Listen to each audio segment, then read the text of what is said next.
ও তুমি এসে গেছো অফিস থেকে? আমি একটু তাড়াতাড়ি এসেছিলাম, একটু গেম খেলছিলাম, এই তো বন্ধ করতে এসেছিলাম সবে, বন্ধ করে দিই। কেন কেন বন্ধ করবে কেন? খেলো না, খেলো, আমারও খুব ভালো লাগে এই গেমটা দেখতে, আমি দেখবো। তুমি কিন্তু দেখো। হ্যাঁ। এই তুমি কফি খাবে? হ্যাঁ তো একটু কফি করে নিয়ে আসো। হ্যাঁ তুমি বসো, আমি এক্ষুনি কফি খাবো।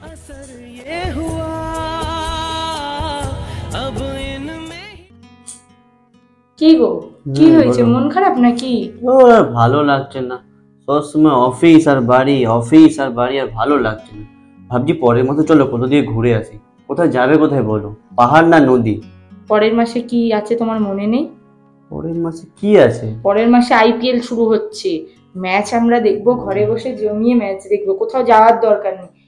তুমি বরঞ্চ একটা কাজ করো, দুজন দেখলে মজা হবে না, তুমি তোমার বন্ধুদেরকে ফোন করে দাও, তোমরা ঘরে বসে আইপিএল দেখবে, আর আমি তোমাদের জন্য মজার মজার স্ন্যাক্স বানিয়ে দেবো, তোমরা খাবে আর এনজয় করবে। তুমি একটা কাজ করো, ওদেরকে ফোন লাগিয়ে ফেলো, আমি মেনুটা ডিসাইড করে নিই কি কি স্ন্যাক্স বানাবো তোমাদের ঠিক জন্য। আছে।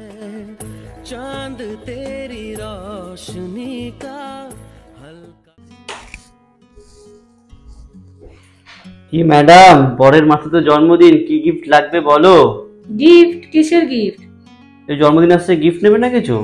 না না, জন্মদিন ফন্মদিন বিয়ের পরে আর ওইসব কেউ পালন করে না, গিফট ফিফট কেনে না কেউ, ওইসব কিনে পয়সা খরচা করে বেকার। দেখো এখন আমাদের দুজনের টাকা পয়সা জমানোর সময়, দুজন মিলে ইনকাম করব, অনেক অনেক টাকা জমাবো, এখন এইসব ফালতু খরচা কেউ করে? তোমার যদি পয়সা বেশি থাকে তুমি আমার জন্য একটা জিনিস কিনে আনতে পারো। কি বলো? একটা মাথার হেয়ার ক্লিপ। শুধুমাত্র একটা হেয়ার ক্লিপ? হ্যাঁ, তাতেই আমার হবে। ঠিক আছে চলো। तेरी नजरों ने दिल का किया जो हशर, असर ये हुआ